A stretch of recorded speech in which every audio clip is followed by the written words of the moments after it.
Welcome to this explainer. If you've ever looked back at a decision you made when you were, say, 21 and thought to yourself, what on earth was I thinking? Well, you are going to find today's topic absolutely fascinating. We're cracking open the vault on something that affects every single one of us every single day. We're looking at the architecture of the resilient mind, and we're uncovering the very real biological secrets of how we actually mature.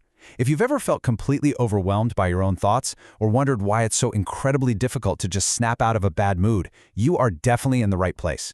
We aren't just tossing around vague advice today. We're digging into the physical reality of how your mind develops and, more importantly, how you can actively build unshakable emotional resilience. So grab a coffee, get focused, and let's explore the blueprint of your brain. All right, let's jump right into our first section, the biology of maturity. As a society, we tend to treat 18 or maybe 21 as these magic milestones for adulthood, right?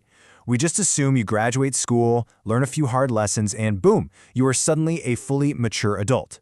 But physically, the magic number is actually 25.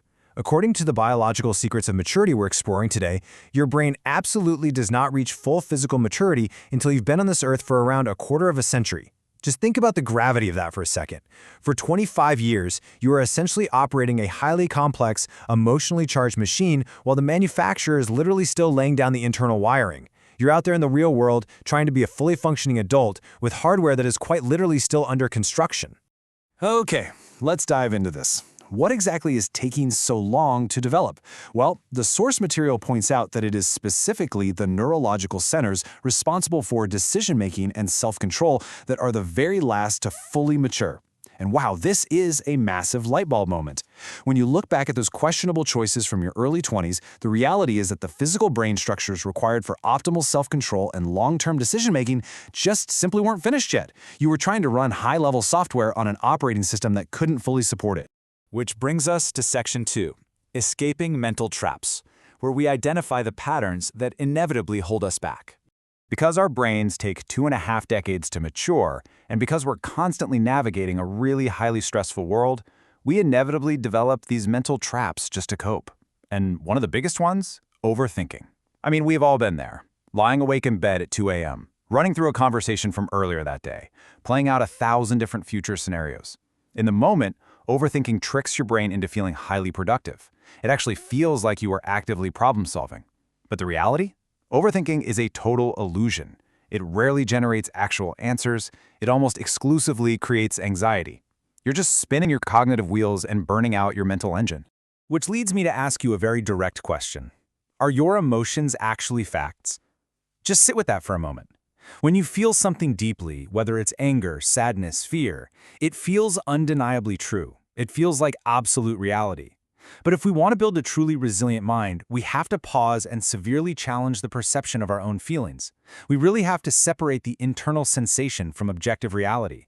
And this brilliantly illustrates the point. Feeling scared doesn't always mean there's real danger. See, your emotions masquerade as facts. They are compelling. They are loud, but they are not always accurate reflections of the world around you. Your nervous system might trigger a massive fear response, making your heart pound and your palms sweat, just because you have to send a difficult email or speak up in a meeting. Your body's reacting as if a literal predator is chasing you, but the reality is there is zero physical danger. It's exactly like a smoke detector going off just because you burned some toast. It's loud, it's alarming, but it's not a true emergency. Recognizing this disconnect is an absolute game changer for your emotional regulation. All right, so how do we actually fix it? That brings us to Section 3, rewiring your brain through behavioral solutions. Up until this point, we've really just talked about limitations, right? Things that just happen to you biologically. But this is where you take the driver's seat. Through the incredible power of neuroplasticity, you can actively change your brain's architecture. We are not stuck with our mental traps. Step 1, journal your thoughts. And I want to be really clear here. Journaling is not just some quaint hobby. Based on the insights from our source material, it is a proven biological tool for emotional regulation. By forcing yourself to take those chaotic, swirling anxieties in your head and translate them into structured words on a page, you are actively offloading cognitive stress. This practice actually reduces your stress levels and clears up your thinking, moving you right out of that frantic overthinking trap and into a state of clarity. So the crucial point is this: your brain adapts to what you feed it. Practicing gratitude daily literally rewires your brain to notice positive things. I mean, this is the ultimate hack for maturity and resilience. When you practice gratitude every single day, you are actively strengthening the neural pathways that identify positive elements in your environment. You are essentially training your internal hardware to stop defaulting to fear and anxiety and to start defaulting to opportunity and positivity.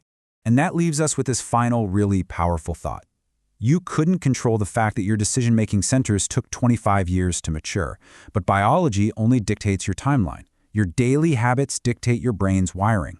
You are the architect of your resilient mind. So I leave you with this. What are you wiring your brain to notice today? Are you reinforcing the mental traps of overthinking, or are you laying down positive pathways for the future?